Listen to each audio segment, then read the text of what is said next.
Hello and welcome class to the second lecture. We began this in lecture 1, if you can remember, in week 1, and then none of you attended the second lecture of week 1, which really hurt my feelings. But nonetheless, let's persist and go through this. Some of it you've already covered, but the tail end will be new. Today we're talking about scarcity and markets. So basically this is, if we had that overview of what is economics in the first lecture, and we were talking about it's about how to make decisions when you have a variety of options in front of you. We're going to talk about scarcity as how that determines what the options are. We always have limited means. We always have limited resources to gain the things we want. And then we're going to talk a little bit about markets. That may well be in the third lecture though. But yes, scarcity is about how we have limited resources to get our unlimited wants, and we have to make decisions because we have to sacrifice. We can't always get what we want, as that famous Rolling Stones song goes. So here we have a situation. Hassan has $10 and he's very greedy. He wants to go to the bakery and buy lukmakazi, jalebi and kulichi. Don't know if I've pronounced those correctly, but give me grace. So these are the three things he wants. He wants to have all three of them. And those are the prices. $5 for the lukmakazi, $3 for the jalebi, and $6 for the kulichi. Very expensive bakery, this. But anyway, what's Hassan's main problem here? He only has $10. He cannot get what he wants, which is everything. What he wants is all three, but he has limited means. He has a resource, namely money, which is scarce in his pocket. There is a limit to it. He only has $10. Well, what's he going to do? He's going to have to make a decision, and that's where economics comes in. Here's another definition to the one that I gave you for economics last lecture. Economics is the study of how people use their scarce resources. Don't know the word for resources in Kurdish, but in Arabic it's mawarid, or things, to satisfy their unlimited wants. We all want to have our own personal jets. We all want to have every car that was ever made. We all want to have the biggest house in town, and so on and so on. We are so greedy and insatiable and into ourselves and self-idolizing that we have this subject called economics. Now, the word I was using at the beginning, scarce, that just means rare or limited. And resources, they are the things used to make or obtain other things. And we're going to talk about goods and services too. So those are some key definitions. So now that we've determined what is scarcity, we need to ask ourselves, what is a want and what is a need? Remember, economics is the study of decisions, and that we have scarce means. We cannot get everything we want. So that means we need to rank the things in this world that we desire according to need and want. So a want is something that we desire, but we don't necessarily need it for our survival. So a beautiful yacht, for example, that is a want. I don't need a beautiful yacht like that to enjoy on my weekends on Lake Dukan, but I can tell you I want one. A need is something that is essential to our survival. Things such as air and shelter and food. Now, when making a decision, if you have very limited means, you will or even if you don't have limited means, you will always meet your needs before you meet your wants.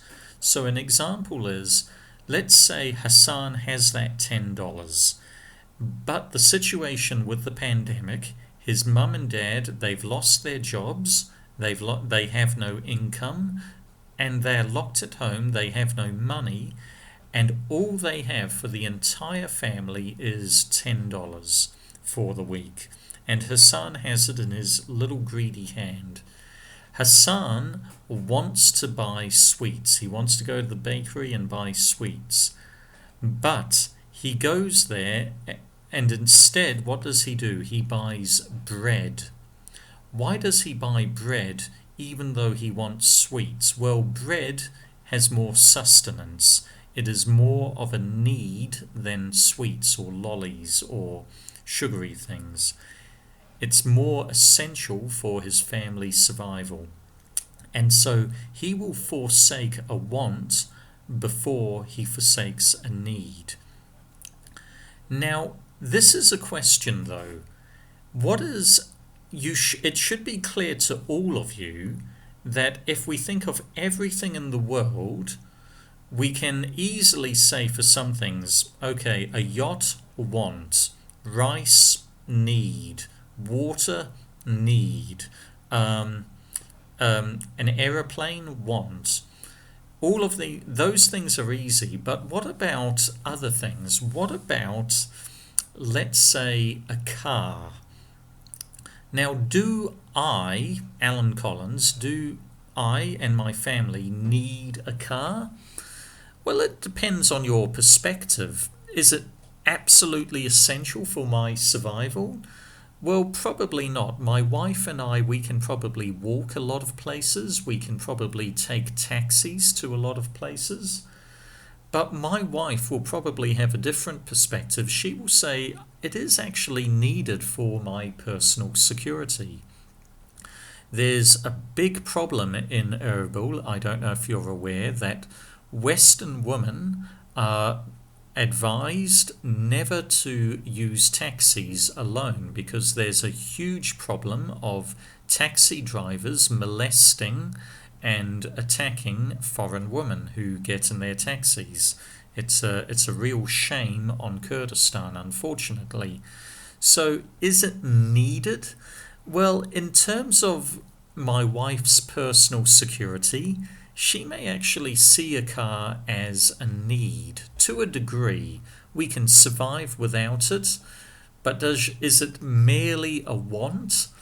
Well, it's probably in between. It's not necessarily a want, it's not necessarily a need. It's a mix of both. My point is that everything is actually on a spectrum of being partially need and partially want. So now that we've established that, I want to introduce you to Abraham Maslow. Abraham Maslow was a philosopher and an economist many years ago, about 100 years ago, and he looked into this subject of need and want, and he realized that, everything was partially needed and partially wanted. Now, how do people make their decisions?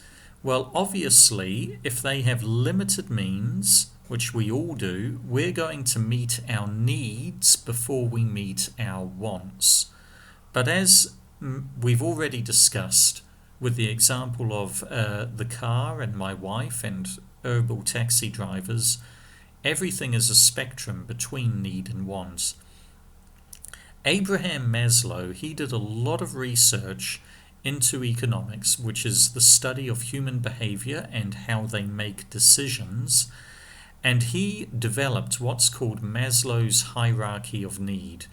This is how people make decisions, regardless of our age, our sex, our ethnicity, our culture, what country we're from, our socio-economic status. We will all make decisions based off this hierarchy of need.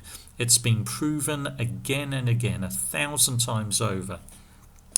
So this hierarchy of need is basically a pyramid, And basically, the pyramid at the very bottom are the things which are most needed, and as you go up the pyramid, you have a decreasing amount of need. It becomes more want.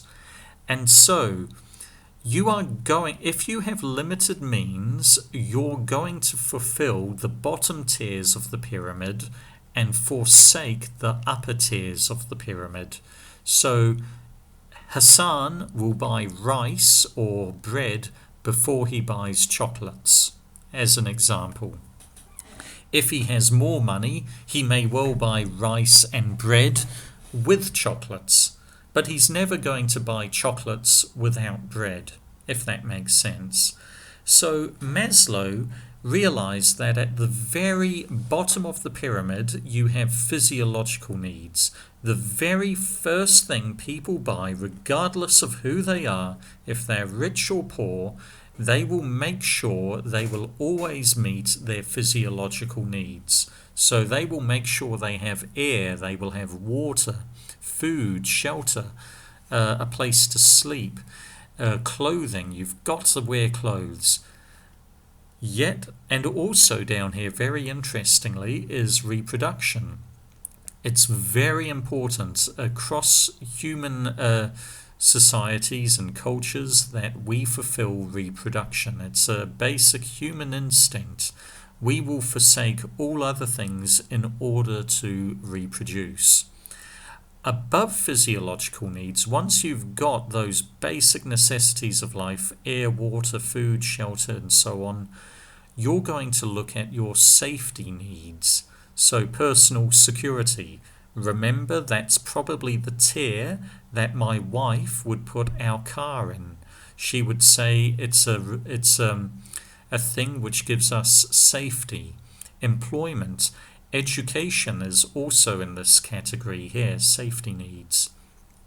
Resources, so utilities at the house, so electricity and also kerosene for heating. Health, property, that gives you a financial security.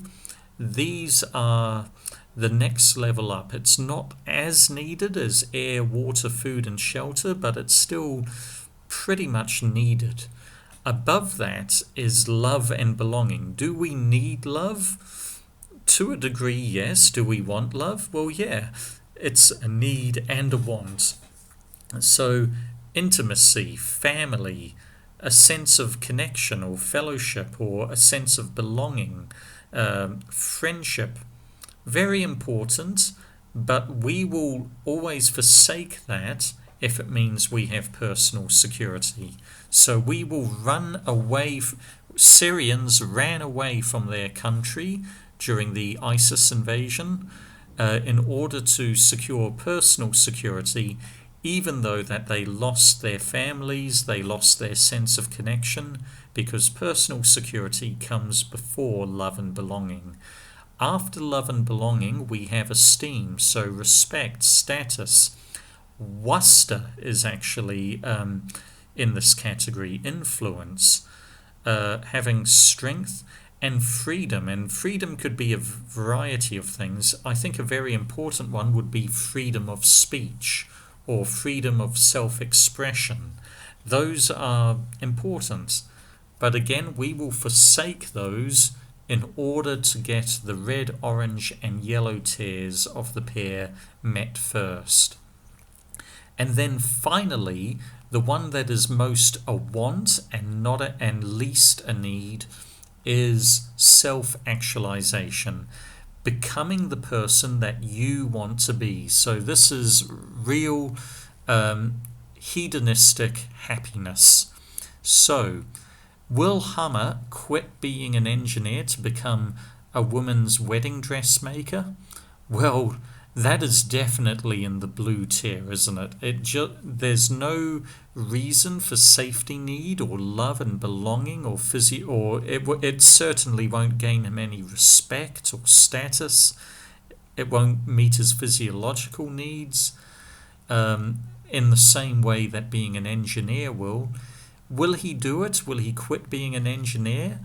to become a woman's wedding dressmaker? Well, he's going to do that only if the first four tiers are met. If he's going to lose so much money that he won't be able to buy food and clothing for his children, then he's not going to do it. He will forsake his personal happiness to make sure that his children have food and shelter. He will forsake it to make sure that he has self-respect and status. He will forsake it so that his family love him. All of those things will be part of his decision-making process. So this tier, this Maslow's hierarchy of need, you may not have seen it before, but every decision that you ever make will be based off this hierarchy of need. You will, if you have limited means, you will forsake the top of the tier in order to meet the bottom tiers. So here are some examples of decision making. And this will also give you an example of how Abraham Maslow's hierarchy of need works in real time. Now, during the Great Depression, so this was a time of great poverty in Europe, many musicians became unemployed, but very few engineers lost their jobs. Now, why is that?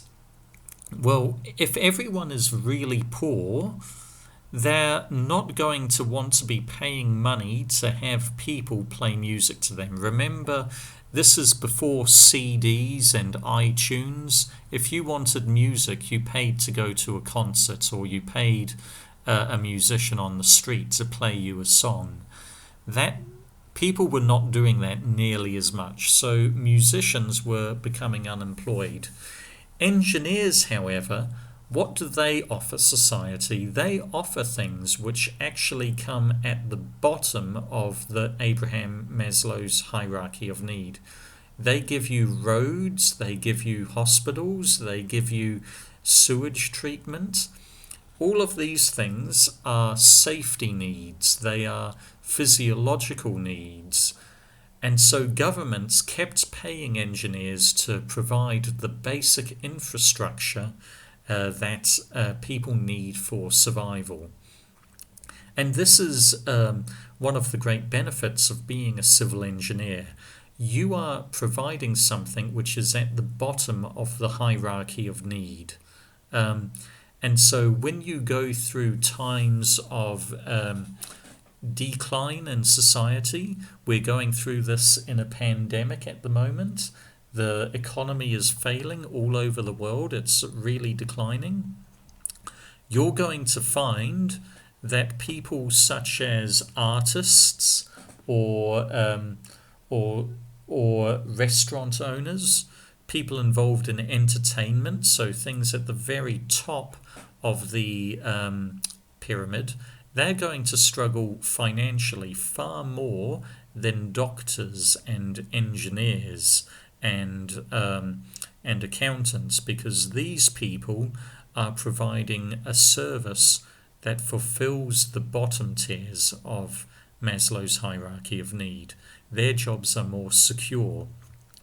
And so that's one of the great joys I've had of being an engineer, is that I don't worry too much about losing my job. There's a possibility I could lose my job at UKH if the pandemic goes on.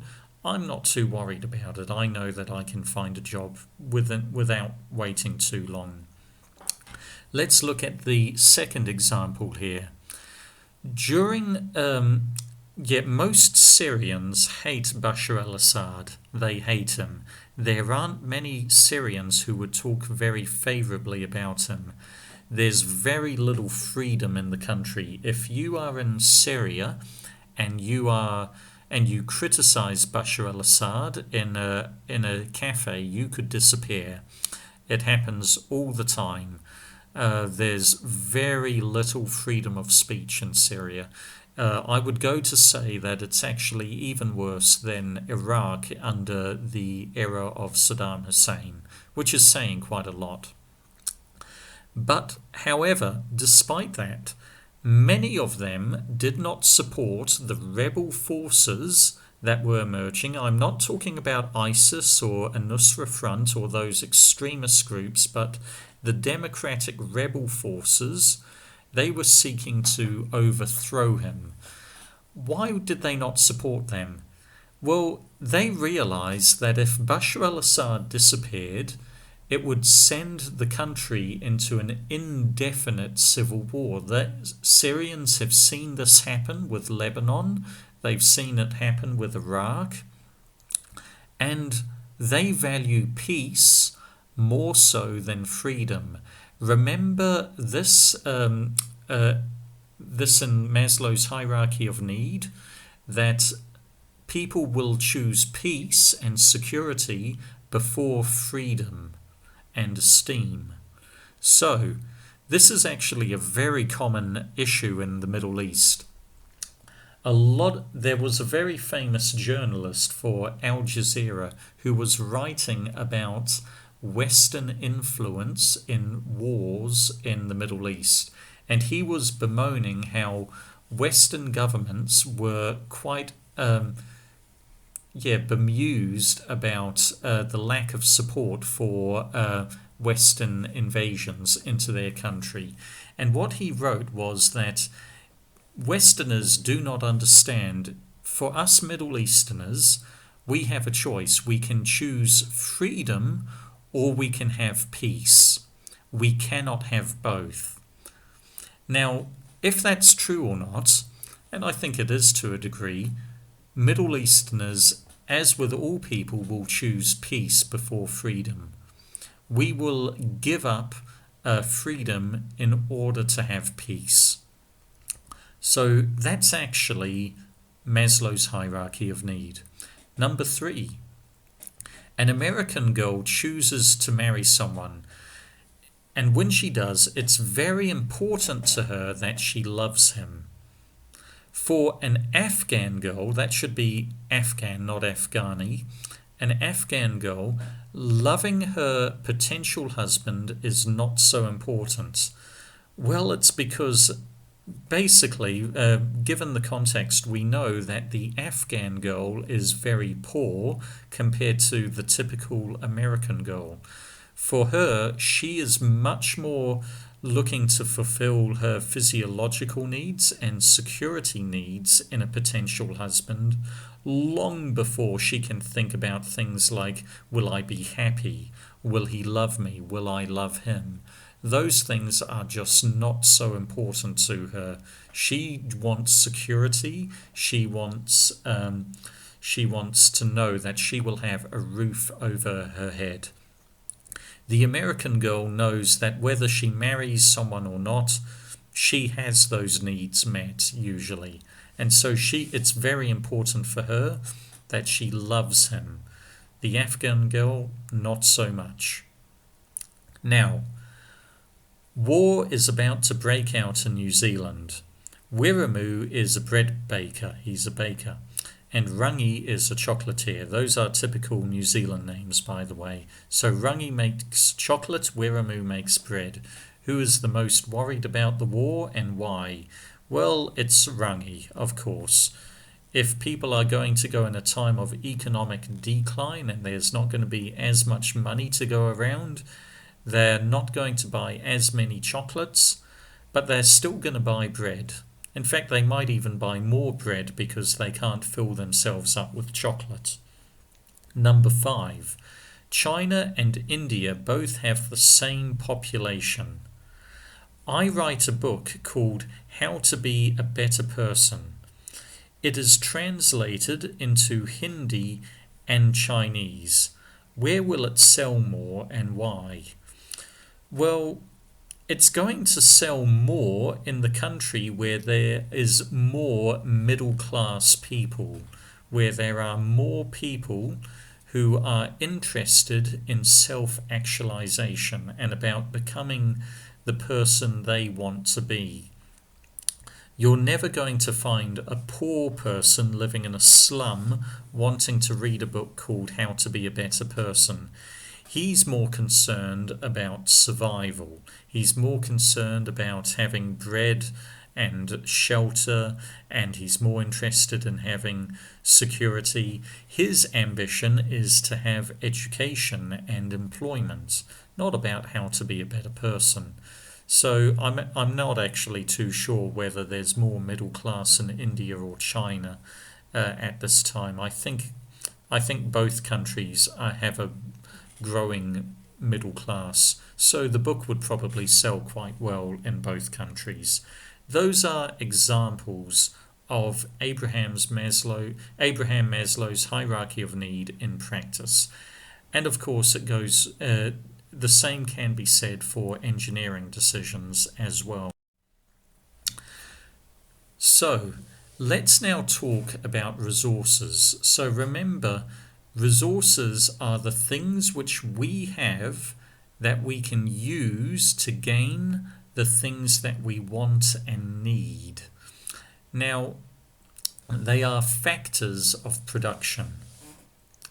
They can be split into a few different categories. One category could be natural resources. So these are the gifts that God has given us: land, minerals, oil, gas, forests, air, timber, also not so much livestock, but wild animals, fish in the sea. Those are natural resources that we can use and exploit to gain the things that we want and need. Then, opposite to capital resources, we have capital resources. So these are things which have been manufactured to a degree. Tools, machines, equipment, factories, all of these can be used to produce the things that society wants and needs. And then we have human resources, labor. These are the skills that people have. So this is why you are at university. You are trying to improve your value to an economy, to the world. You're trying to make yourself a more valuable human resource. And an entrepreneur, you've probably heard that term, is someone who combines factors of production or resources in order to produce a good or service that people will demand and buy. So they tend to be risk takers because they are always combining these factors and investing a lot without actually always knowing that people will buy the product. And so they're risk takers, entrepreneurs. So land resources or natural resources, they can be animals, they can be oil from the ground, agriculture, food that's grown, trees and timber, also precious metals that are mined. That's all a natural resource. Labor, well, those are people, obviously. Labor could be the builder, the farmer, the vet, the accountant. All of this is actually a resource that you can use to produce a new product, a good or a service. Capital, we're looking at equipment, we're looking at factories, we're looking at machines. That's capital resources. So an entrepreneur will combine natural, capital, and human resources to make a good or a service that someone will demand. So here's the entrepreneur. He's basically this entrepreneur, she's starting a clothing company. So the factors of production will be cotton. So that's grown, that's from the land, it's a natural resource. Labor, she's going to hire lots of seamstresses or sewers. And then she's also going to have to invest into capital, buying the the OPEX, buying the material, buying the machines, and also electricity, also the shop too. Think about the factory. She's going to have to hire and rent real estate in order to then put all of these factors together to produce a good, a t-shirt. Now, it doesn't have to be a good, meaning something physical. It can be a service too. So, an example is I was an entrepreneur in Oman. I was self-employed, and I was basically offering a service. I was offering engineering consultancy. And so various goods went into that. One was labor, basically my knowledge as an engineer, but also there was capital. I had capital such as design software, I had capital such as certain engineering tools, and I also, well, did I have any natural resources? Well, yeah, no, I didn't really have any natural resources in that example. But I'm producing, as an entrepreneur, using various factors of production, a service, a consultancy service, rather than a good. But I'm still an entrepreneur. So the great question is, how do we satisfy all our wants and our needs? We do it by buying goods and services. Now, the goods and services that we buy will depend on our hierarchy of need. We will, and how much resource we have ourselves for buying these goods and services. So, we will buy a product to meet our wants and needs. It's a good or a service that is a result of a process or that someone else has put into it, and it will serve a need or satisfy a want. Now, which products we buy will depend on whether it is fulfilling a want or meeting a need. So a product such as bread is probably going to be purchased long before we buy chocolate.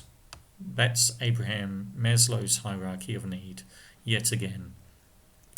So remember, services are where we are not buying a physical object, but we're buying a service which is something that someone does for us. So an engineering consultancy.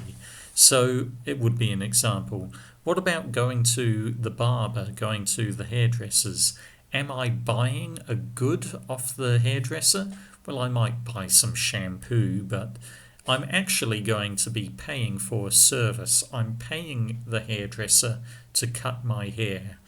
The same for the university. The reason why you're happy to continue your education online right now is the reason you paid $5,000 a year to go to UKH is not for the library, it's not for the lab. At the real foundational level, you are paying for the service that I am giving you in education.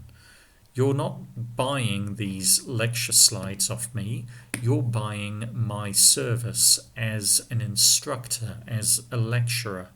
And so whether that comes in the university on-campus form or online, you don't care too much. Obviously, there is a cost in the quality of instruction, but ultimately, people want to continue to study even if it's online because they are paying for a service. Now, here's a question. You go to Carrefour and you buy your weekly groceries, you collect the items off the shelf, and you take them in the trolley to the cashier. The cashier scans it, another employee bags all your groceries, and then you pay. My question to you is, what are you paying for? Are you paying for a good or a service? Well, actually, you're paying for both. you're not only paying for the goods, meaning the produce, the bread and the cereal and the vegetables that you've bought, but you're also paying for the service of someone transporting it to your local supermarket. You're paying the service of someone putting it on a shelf and letting it being displayed so you can browse and choose what you want.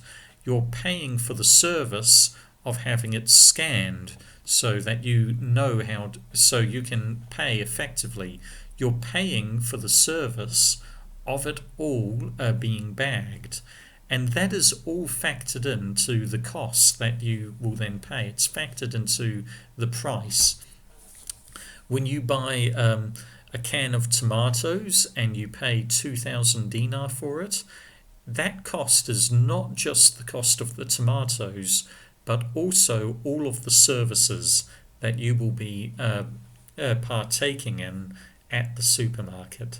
So for most things in life, you are actually paying for a good and a service. Now, here's another question. What resources went into the manufacture of this bike? Well, there was aluminium, there was rubber, so you've got natural resources. You've also got plastic, so you've got a plastic factory. You probably had a furnace.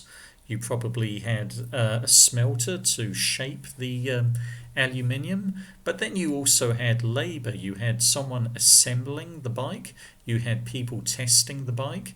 You also had someone who designed the bike. So there's human resources, natural resources, and capital resources. There were goods and services that went into the manufacture of that bike. And so when you buy the bike, you are paying for a good, but also a service to a degree, because services went into making that bike. Goods and services are both inputs and outputs of any economic transaction. So, let's now talk about sectors of the economy. We've already said that all products are a combination to a degree of goods and services, but some are more good than they are service. So let's talk about sectors of the economy. And this is usually divided into primary sector, secondary sector, and tertiary sector. Now, the primary sector is basically about getting natural resources. That's what it is. It's getting oil from the ground. It's getting aluminium from the mine. It's getting food from the farm. That's primary sector, or gathering apples from the tree. Secondary sector is where you get those primary goods and you manufacture them into something greater. So you may grow wheat in the primary sector, the wheat farmer, but then the baker, he is the one who's actually baking the wheat, grounding it, making it into flour and turning it into bread. That is the secondary sector, where you are producing a manufactured good. And then the tertiary sector is where you are primarily providing a service. So your local supermarket, for example, is a tertiary sector. They don't make the bread, they do not grow the corn or wheat, but they are packaging it, they are presenting it, bringing it to you, and then providing you with bags to take it home. That is a service, tertiary sector. Now, in any economy, in any country, there will be a combination of primary, secondary, and tertiary sectors. But we all work in one of these sectors, more or less. So myself as a lecturer, I'm providing a service. I'm not manufacturing a good. I'm not extracting a raw resource from the ground, from a natural resource. I'm providing a service. I'm providing education. So I work in the tertiary sector. So the primary sector, an example would be chicken poultry, where you're producing eggs and you're producing chicken meat, or farming, where you're gaining wheat or rye or cereals or corn from the ground. That's a primary sector. Also, there you would also have the production of oil from the ground, or mining of raw materials from a mine. Secondary sector is where you get the raw materials from the primary sector and you manufacture them. So you slaughter the chicken and you prepare it and you put it in a tray and you sell it as meat. So a butcher, a baker, a plastic factory, the bicycle manufacturer, this is all secondary sector. They're taking natural resources and turning them into goods which are now finished or semi-finished. Tertiary sector is service.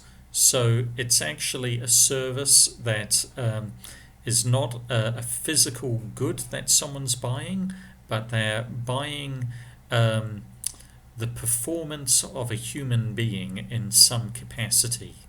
So tertiary sector, the supermarket would be a great example of that, as well as being a professional engineer. Most professional engineers are not building and selling houses, that's the developer, but they're being hired by the developer to offer consultancy work, to design buildings and so forth. That's tertiary sector.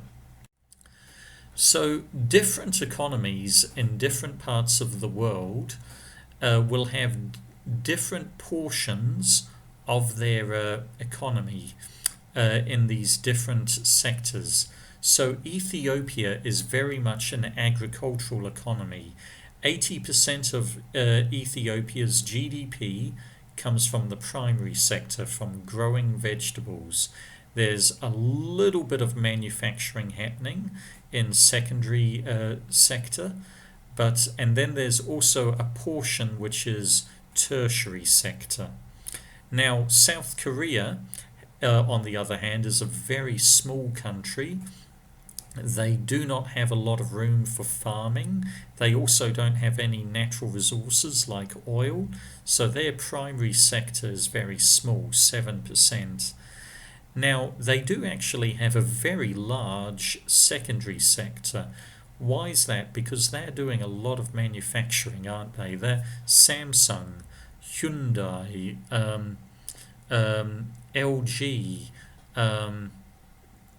what are some of the other big companies? I think Daewoo, Daihatsu.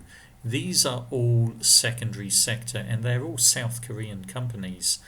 Then there's a lot of in tertiary as well. Now the UK, it's even more so tertiary. They are providing a lot of tertiary service to the world. A lot of this will be in the form of banking. They provide a lot of banking service to lots of other economies. They lend money.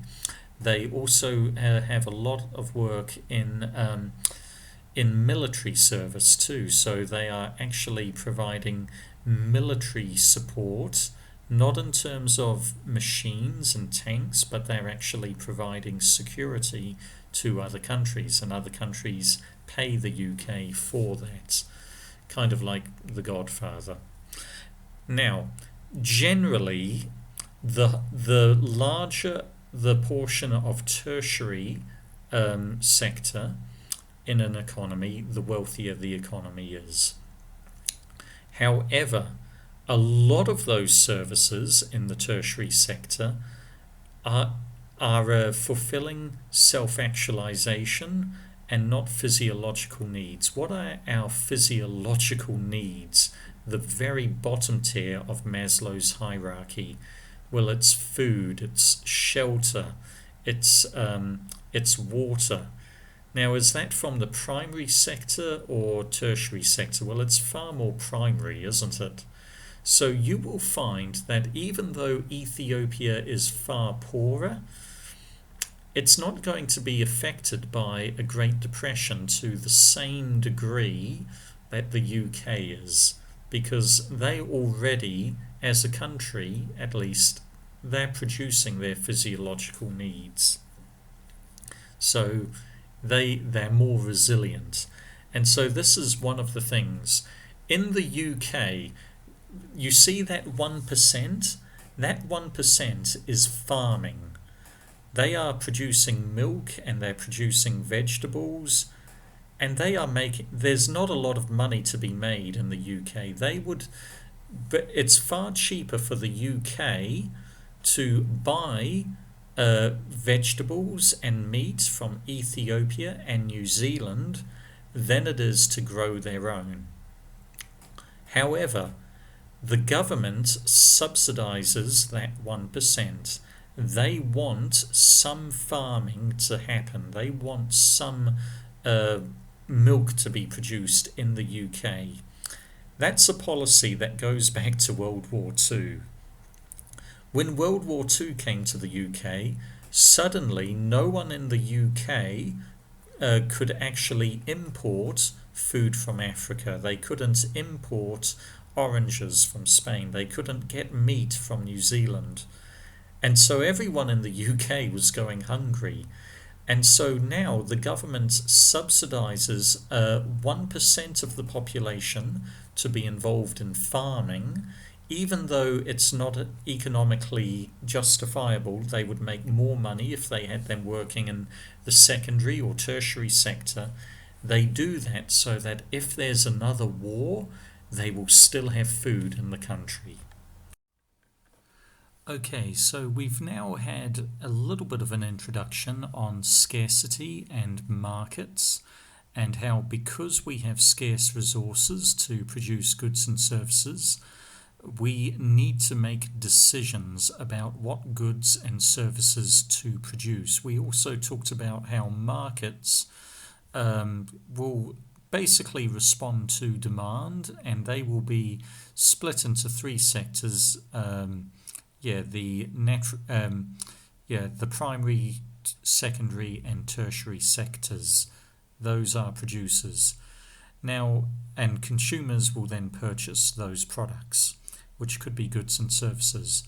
Now, because we only have scarce resources to produce these goods and services, we need to make decisions. Now, there's only so much human labour available in Kurdistan. There's only so much oil in the ground. There's only so much fish in the sea. How do we allocate all of our resources effectively in production?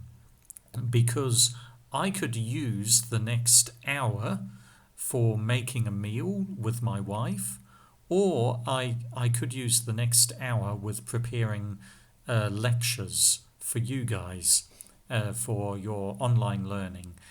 But I can't do both. I have a scarce resource, namely my time, and I can only use it in one direction. I can use it for lectures, or I can use it for making dinner.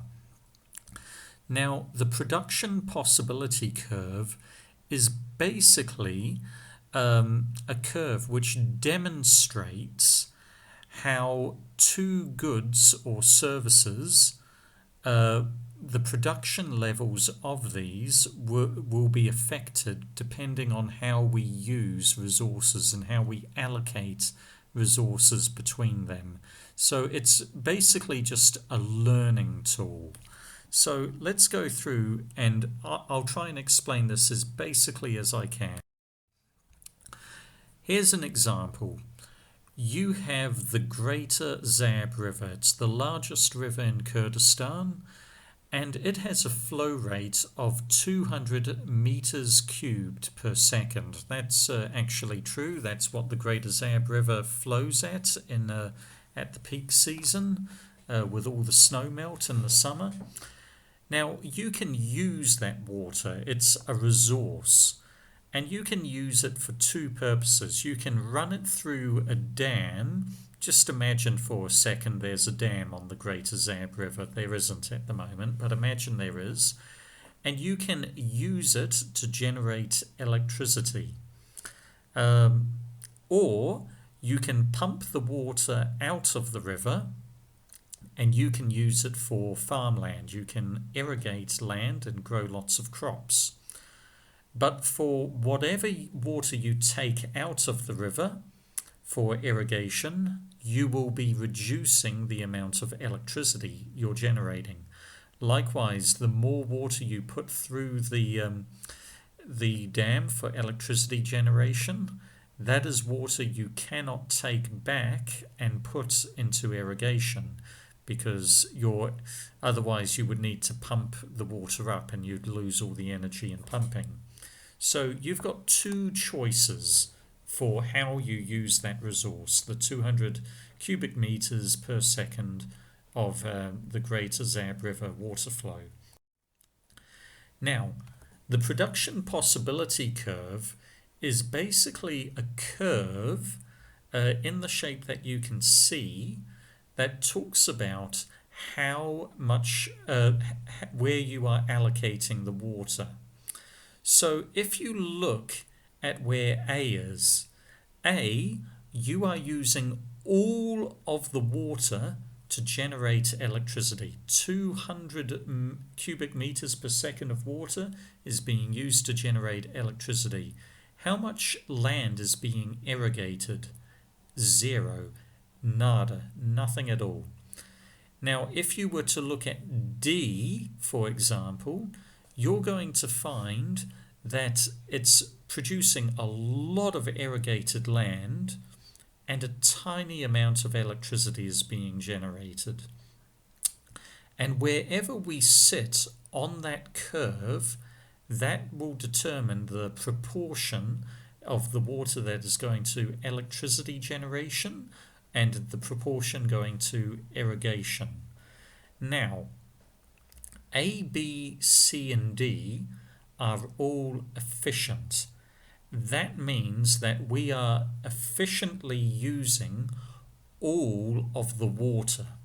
So B, potentially 300 cubic meters per second of water is being used for electricity generation. Sorry, 150 cubic meters per second is for electricity generation, and 50 cubic meters per second is being used for irrigation. For example, that means all of the water, the 200 cubic meters per second, is being utilized. It's being used either for electricity generation or irrigated land.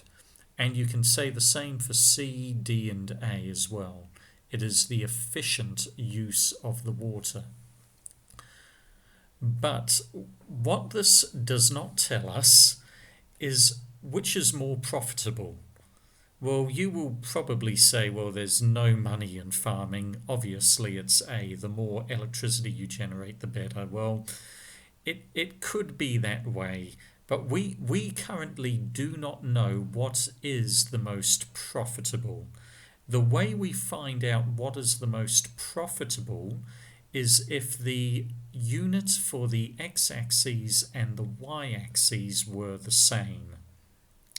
So what we would do in that case is we would say thousands of dollars made from electricity generated, and the x-axis thousands of dollars made from selling crop from irrigated land. And then we would need to be able to find the area under the curve, and the largest area will be the largest, most profitable. So what you would be doing is for D, for example, you would be drawing a line up from the x-axis vertically up to the D, and then you would draw a long line to the y-axis, and you would end up having a very long rectangle. Now the area under that curve would be in that rectangle would be the profit. So the larger that area, the more profit you would have. Now C, you would draw a long vertical line up from the x-axis all the way up to C, and then a horizontal line to the y-axis, and that area in that large fat rectangle would be your profit. And yeah, potentially, and whatever had the larger volume, C or D, would be the more profitable. Of course, to do this, you will need to make sure the unit for the x-axis and y-axis is the same. So you would need to change it for dollars made from electricity generated and dollars made from irrigating the land. This production possibility curve doesn't tell us that. Now, if that wasn't clear to you, ask me about that in the tutorial and I'll show you on the whiteboard. I can't use my cursor, unfortunately, with this video. Now, E. E is not on the curve. What does that mean? That means some of the water is being wasted. We don't know why. Maybe some of the water went over the spillway at the dam rather than being used to generate electricity. Maybe water that would have gone to the land to be irrigated spilled out, or it infiltrated into the ground and it didn't properly irrigate the land. Either way, E is inefficient. You are not using all of the water for electricity generation or irrigating the land. And in truth, all production is inefficient to a degree. Every level of production will always be under the curve. We always have inefficiencies. So just now, I've been using my day to make lectures for going online. However, I got a bit tired. I went and made tea for myself. Now, was I being efficient? Well, in a really cruel economic sense, I wasn't. I wasted time making tea when I could have been using that to make more lectures. So was I being inefficient? Yeah, I was in a way. But that's because we're human. Humans will always be inefficient to a degree. There's a very famous belief that humans only use 20% of the capacity of their brains. So that's a sign that we are woefully inefficient. And that shows in our production, whatever it is we're doing, whether it's electricity generation, irrigating land, making lectures, whatever. And then the final code there is F. That is beyond the curve. That is impossible.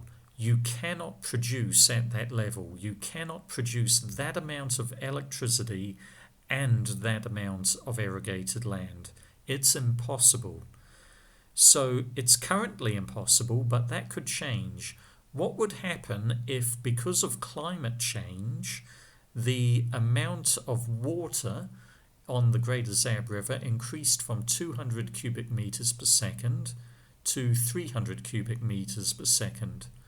Well, then you're having what's called economic growth. Your resources that you can use for generation are increasing.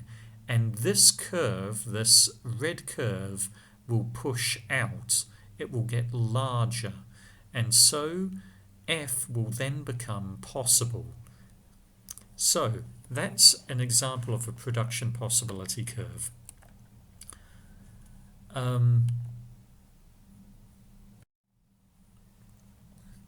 Here's another example.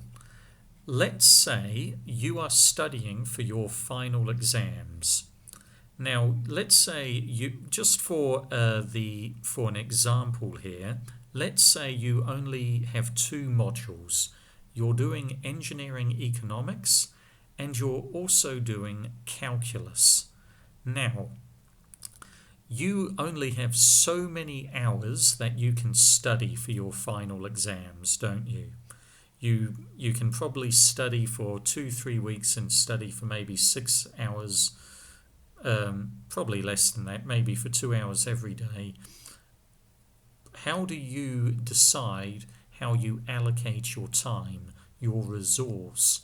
If you only ever study for economics because you love engineering economics so much, but you don't study at all for calculus, what this production possibility curve is telling you is that you're going to get 60% in economics and 0 in calculus.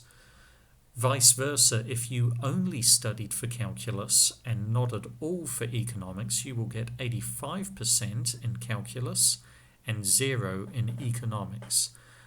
Obviously, what you want to do is you want to find the correct allocation where you can pass both economics and calculus. So let's say you studied at B. If you studied at B, you would get 30% in economics and 75% in calculus. So potentially you want to study a bit more for economics than you do for calculus. So C, again, you're getting 55% in calculus, but only 45% in economics. You're still failing. So you probably want to move a little bit beyond C so you pass both classes. So the production possibility curve, this is just a learning resource. Obviously, we never do this in a business. We're not trying to decide what product we should be producing more of with our resources if we're only making 2 products. That doesn't happen. This is a learning resource to show you the realities of scarcity, how we only have a scarce amount of resources, and if we make more of one product, we're going to be making less of other products. Now, the thing with the production possibility curve is it only ever shows 2 products, and that's ridiculous, isn't it? For any society, any economy, there are millions of different products you could make with the same resources.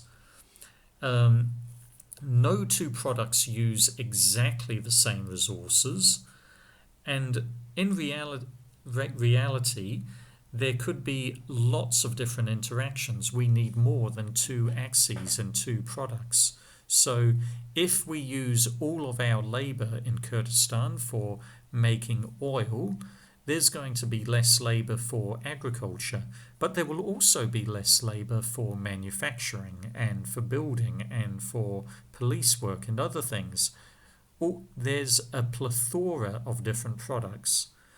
But we can't actually make more than a 2D production possibility curve, or even 3. But this is just a tool for showing you how scarcity works. And the other thing to keep in mind is that in reality, we can never be fully efficient. We will always be under the production possibility curve. We will never be on it. Because humans are inefficient, we can always work harder to a degree. Now, economic growth or decline, you've probably heard those terms, that is where the curve moves. Economic growth would mean you now have more resources for producing products. Decline would mean you now have less resources for producing products. Now, one thing you should know is that occasionally economic growth can affect one product more than the other. That would mean that the curve would grow, but only along one axis, not both. So for the example of irrigated land and electricity generation, let's say we're looking at other resources for that besides water. We could also look at labor. Now, If we suddenly had more population in Kurdistan because there was an intake of refugees or what have you, that's not going to be economic growth in the direction of electricity generation. There's only so much the machines, the turbines, and the generators at the dam can produce. If we have more people working on the dam, that doesn't mean we're going to generate more electricity. However, if we had more people working in the field, then suddenly we're going to have a lot more irrigated land. So if a population growth would be an example of economic growth in one direction, the irrigated land, but not the electricity generated. Again, if that's not clear, ask me about that in the tutorial. So, here's a chance for you to practice and see how this goes. You're working for a mining company, and this company produces gold and it produces coal. Now, the production possibility curve on the right shows how you allocate your resources for production, your machinery, your labour, your capital, even the amount of time in the day you spend at different parts of the mine. All of those resources will influence your production. So currently you are producing at X. So you're producing a certain amount of tonnage of coal a week, and you're also producing a certain amount of grams of gold mined weekly. So here's some questions for you, and we can go through this in the tutorial, but let's look at this. Some of the miners who were mining coal switch to gold mining. So where will the X move? Think about that. This we will do in the tutorial, okay? Another question. There is an election and all the workers leave work early to vote. So they've gone to vote for Gulen or PDK or New Generation or whatever party they support. They've left work early to go and vote in the election. Number 3, one of the trucks in the gold mine breaks down. So where will the X move there? There's an explosion that closes the coal mine. So think about that. Where would that move the X? How will that affect the production possibility curve?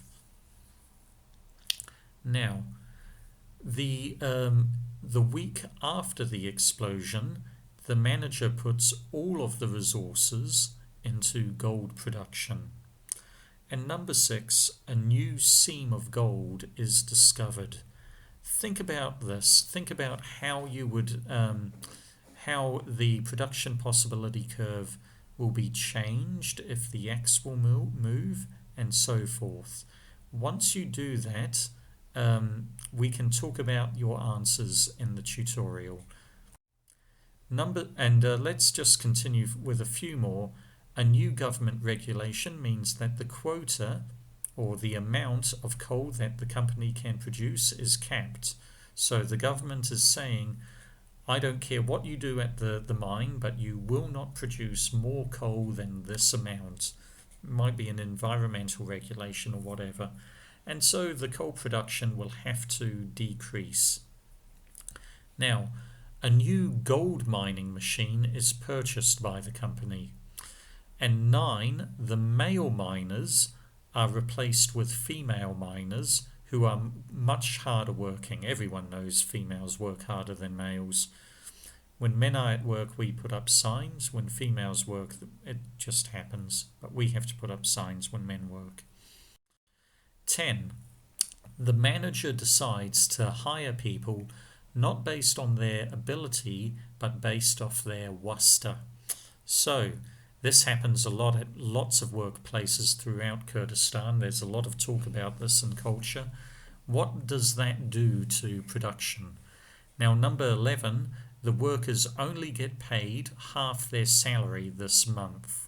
What's going to happen to their efficiency when that happens? And 12, the mine is getting old and running out of coal and gold. So you're sort of coming to the end of the life of the mine. Think about all of these and think about how you would answer them. Now, final thing here, this is an additional resource. This book by Alan Anderton, it's available in the library. I know you can't go to the library, but you can buy this book on Kindle. I think it's worth about $15, $20 on Kindle. If you read pages 30 to 33 and 39 to 42, that explains much better than I can teach, I'm sure, what we've talked about in this lecture. So that's the end of this lecture. Next lecture, we're going to be learning about opportunity cost.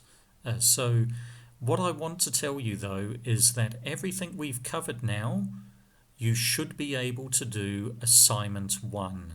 You should be able to do assignment 1. So please get on to that and make sure you hand it in to me by email before the due date. Thank you and God bless.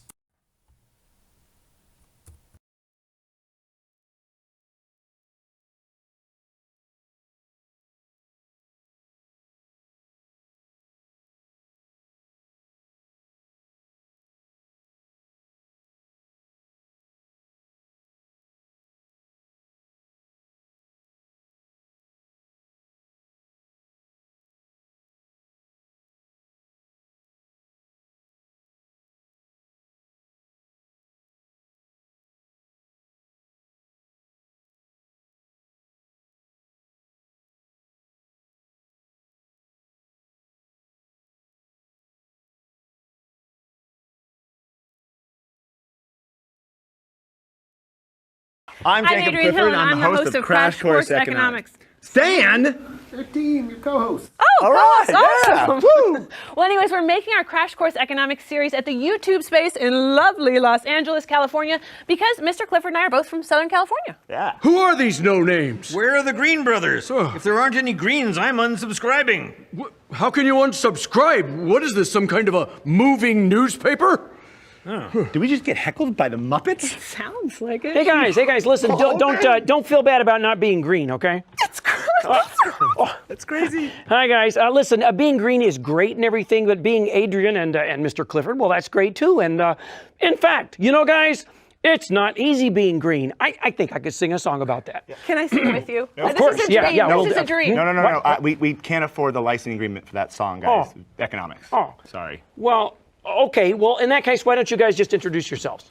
Okay. I'm Mr. Clifford, and I'm a high school economics teacher and YouTuber. I'm going to focus on teaching you the theories and graphs of economics. You know, the textbook stuff. And I'm Adrian Hill. I'm a senior reporter for the public radio show Marketplace, and I'm going to focus on showing you the real-world applications of economics. You know, the good stuff, the really fun stuff. Hey, we're both fun. We're definitely not going to teach economics like this. Welcome to Crash Course Economics. I am thrilled to be teaching you this fascinating subject.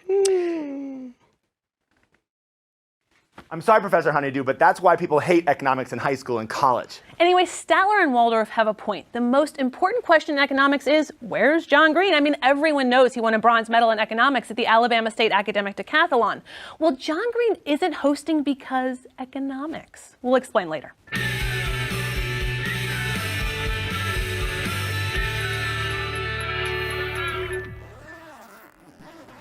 So let's start with the basics. What is economics? Well, it might be easy to determine what economics isn't. Economics is not the study of money or getting rich, although understanding economics can help with that. Economics is not the study of the stock market. It's just not. And economics is not primarily about men in bow ties forecasting what will happen in a given market or the overall economy. Actually, a few economists do that, but that's not the main focus of economics. Economics is the study of people and choices. The famous economist Alfred Marshall defined economics as a study of man and woman in the ordinary business of life. It inquires how he gets his income and how he uses it.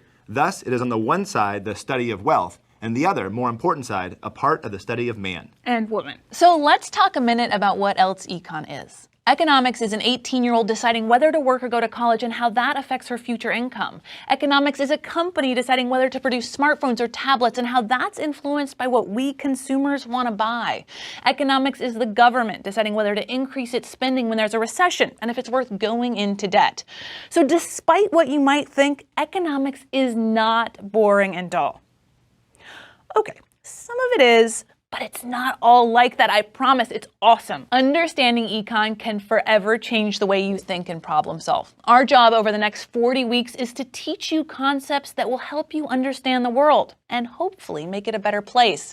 No matter who you are, you will be using economics. In fact, you are using econ right now. You made a choice to watch this video. That means you must feel that the benefit outweighs the cost. You might be thinking, this is YouTube, there's no cost. But sure there is. You could be watching videos of kittens or skaters falling on their face or Charlie biting fingers. Oh! The cost of watching this video is the video you're not watching, the value of the next best alternative. Economists call this your opportunity cost. If you're still watching this video, it means that you believe it's the best use of your time, or you wouldn't be watching it. But what if I'm watching this at school? You ask, what if I'm forced to watch this? Well, you weren't forced to go to school. You could ditch, you could drop out, you could move to a country that doesn't have compulsory education. But the cost would outweigh the benefit. Even if you are at school, you're not forced to watch the video. You could close your eyes or put your head down. No one's gonna pry your eyes open. That'd be creepy. Now let's talk about why John Green isn't here teaching this course. John is an entrepreneur. He writes books, runs DFTBA, Vlogbrothers, and Mental Floss, and creates movies, but he can't do everything he wants to do. He looked at the benefits and costs of his choices, and in the end, decided to spend more time writing books. So Mr. Clifford and I are jumping in to teach you economics. And believe it or not, we just covered the two most important assumptions in all of economics. First, the idea of scarcity. People have unlimited wants but limited resources. And second, everything, I mean everything, has a cost. And if these assumptions are true, then we need a way to analyze our choices and get the most from our limited resources. And that's economics. Wait, but let's go back to the idea of benefits and costs. About 30,000 people a year die in car accidents in the US. Is there a way to ensure there will never be another traffic fatality? Yes, we could crush all the cars, close the roads, and force everyone to walk. That would solve the car crash problem. Do you want to decrease the number of people convicted of murder? You could decriminalize murder. You want to end the unethical treatment of elephants? You could kill off all the elephants, in an ethical way, of course. But before you decide to tenderly euthanize herds of beautiful elephants, think about it for a second. Each of these solutions is absurd because the cost clearly outweighs the benefit. Traffic fatalities are tragic, but we don't prevent them at all costs. You know that driving has risk, that you might get in a car accident, but you still drive. Why? Well, first, who's going to walk to the gym? And walking home with heavy groceries in the rain is way worse than the teeny tiny chance of dying in a car crash.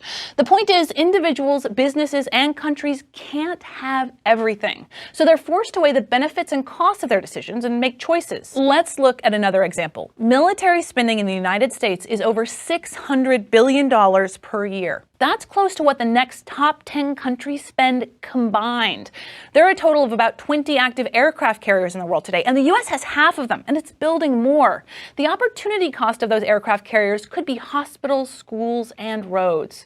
So is the US spending too much on the military? Should the US focus on making guns or butter? That is, weapons or consumer goods? And notice the key word here is or. We can't produce an infinite amount of weapons and consumer goods because we don't have an infinite amount of workers and farms and factories and raw materials. Scarcity means that we must make a choice. The American president Dwight D. Eisenhower explained this best in 1953 in a speech about Cold War military buildup. Every gun that is made, every warship launched, every rocket fired signifies, in the final sense, a theft from those who hunger and are not fed, those that are cold and are not clothed. This world in arms is not spending money alone. It's spending the sweat of its laborers, the genius of its scientists, the hopes of its children. And this is a good time to mention the role of politics in economics. We're not pushing some liberal anti-military policy here. We're just pointing out that military spending has an opportunity cost. The resources not being used for social services like feeding the hungry. We're going to try not to push a political agenda on you. We're going to show you both sides and let you decide which one's best. So please don't say Mr. Clifford loves capitalism, so he's just a pro-business conservative,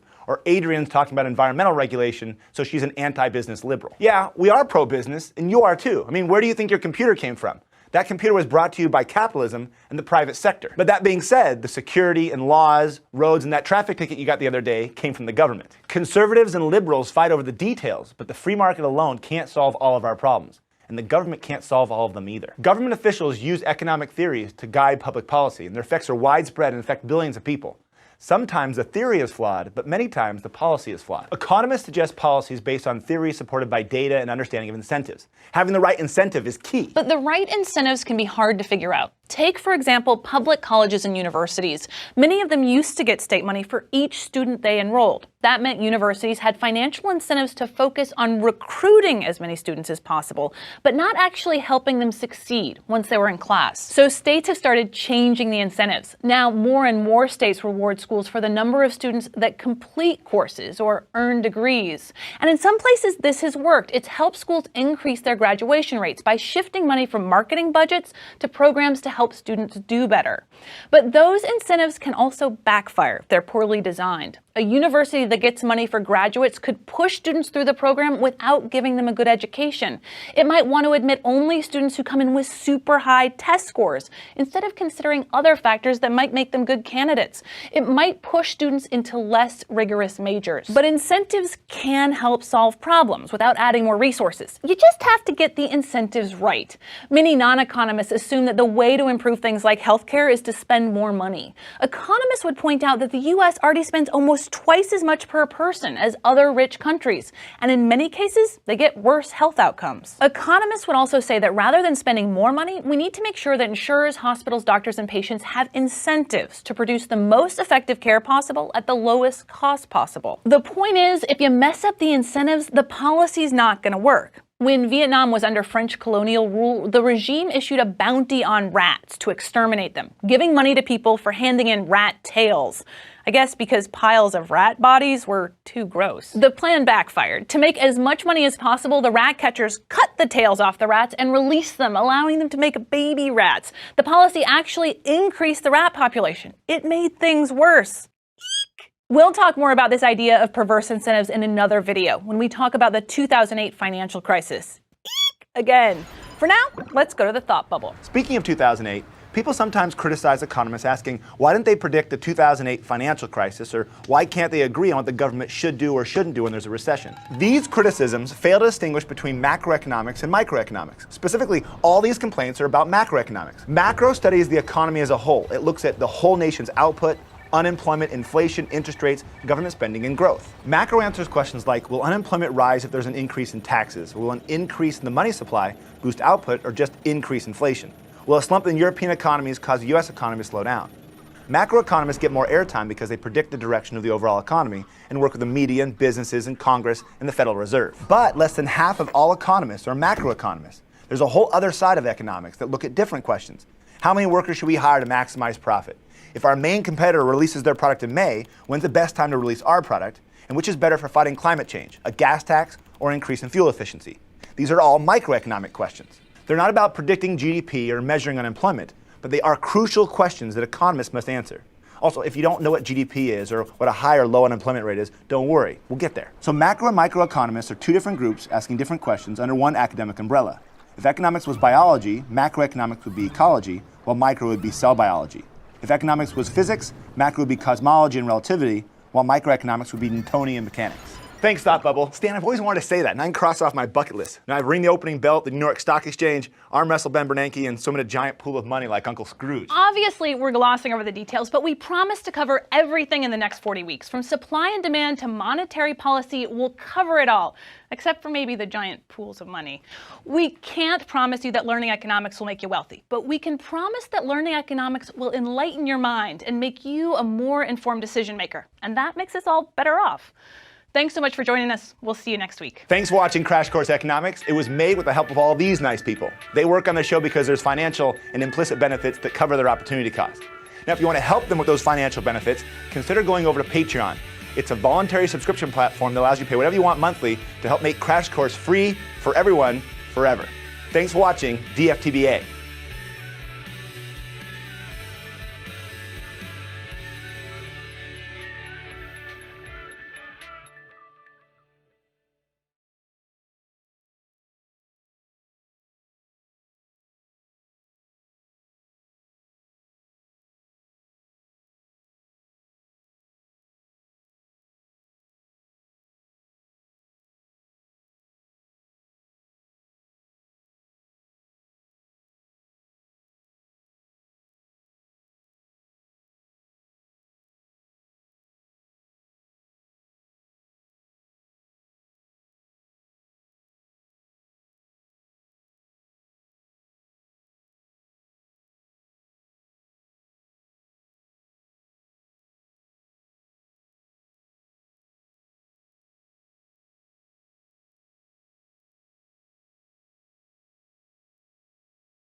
Hi, I'm Adrienne Hill. And I'm Mr. Clifford, and welcome to Crash Course Economics. Here at Crash Course, we recognize that difficult subjects are sometimes taught with truly unintelligible vocabulary that's difficult for us regular people to understand. But it doesn't have to be that complicated. Remember, economics is the study of scarcity and choices. We have limited resources, so we need a way to analyze the best way to use them. We need economics to make wise decisions in the future, but it also helps us understand the past. Most empires, wars, and human endeavors can be explained using economics. All you have to understand is who wanted what. The American Civil War wasn't just about freedom. It was fought because southern states wanted to keep using cheap slave labor. It was economics. Econ can explain so much about the world, and that's why we love teaching it. And that's what makes it the greatest subject of all time. Take that, physics. We're coming for ya.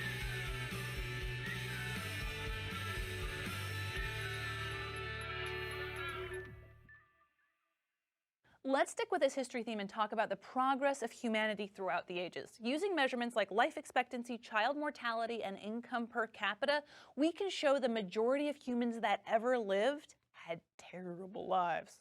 Statistically speaking. It wasn't until the Industrial Revolution that people saw a significant and sustained increase in their standard of living. Population skyrocketed, but so did life expectancy and food supplies and hospitals and eventually toilets and refrigerators. It was in the beginning of the Industrial Revolution that Adam Smith, the first modern economist, wrote his book, An Inquiry into the Nature and Causes of the Wealth of Nations, or Antikuntunkawan. He wasn't great at naming books, but he was really good at explaining the source of prosperity.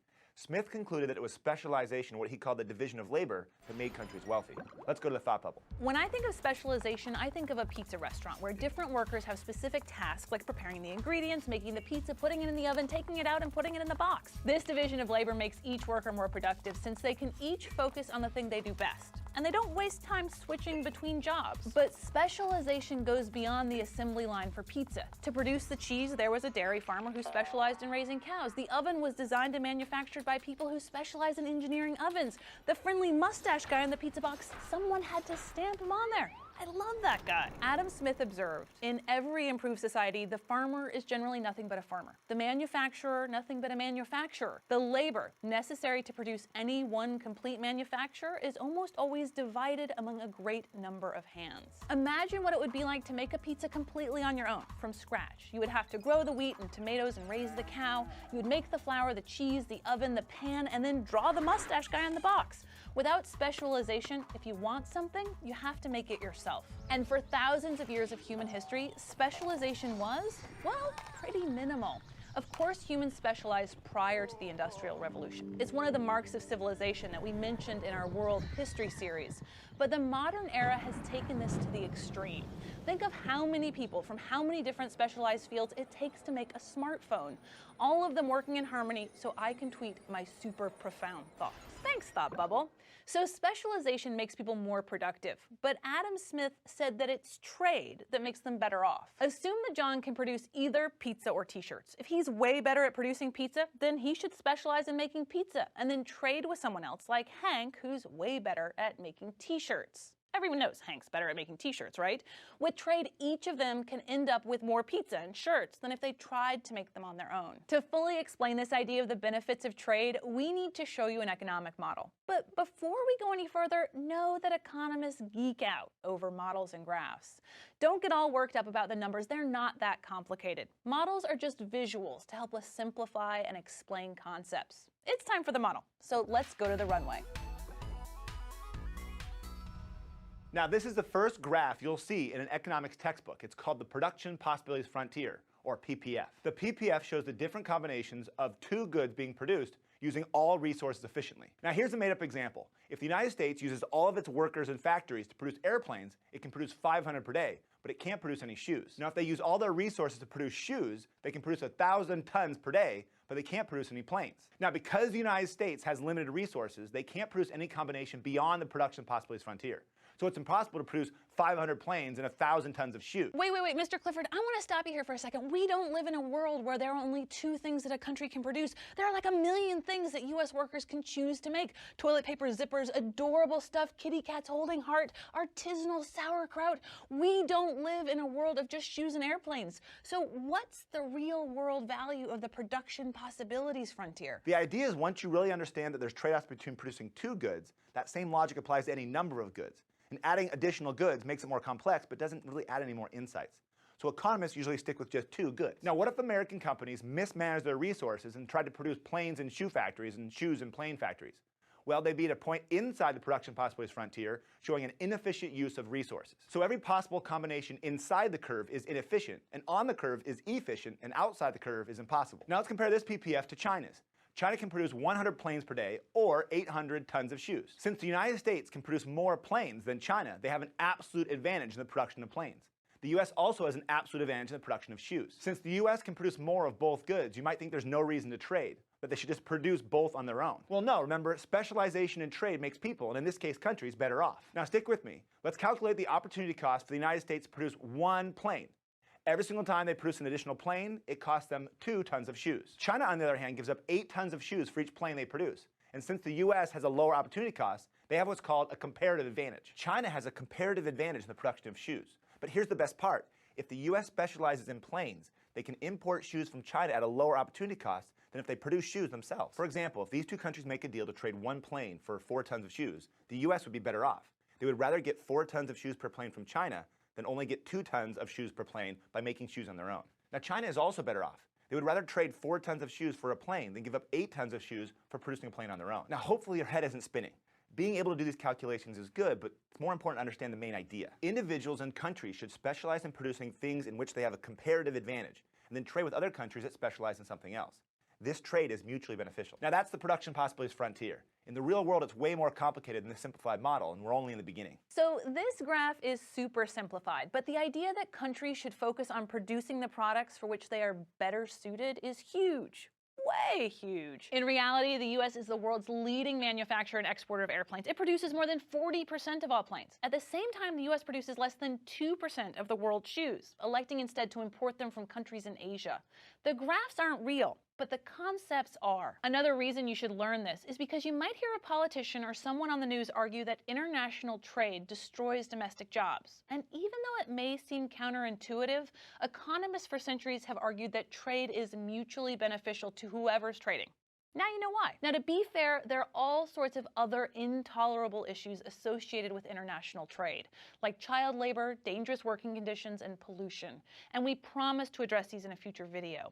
But if there's one point on which most economists agree, it's that specialization in trade makes the world better off. No country in recent decades has achieved sustained improvements in living standards without open trade with the rest of the world. Countries like Cuba, Venezuela, Zimbabwe, and Iran that are voluntarily or involuntarily cut off from the world remain less economically developed than they could be. On the other hand, countries that have opened their doors to trade, like Japan and Taiwan, or more recently China and India, have seen massive improvements in their standards of living. Adam Smith was onto something. Self-sufficiency is inefficiency, and inefficiency can lead to poverty.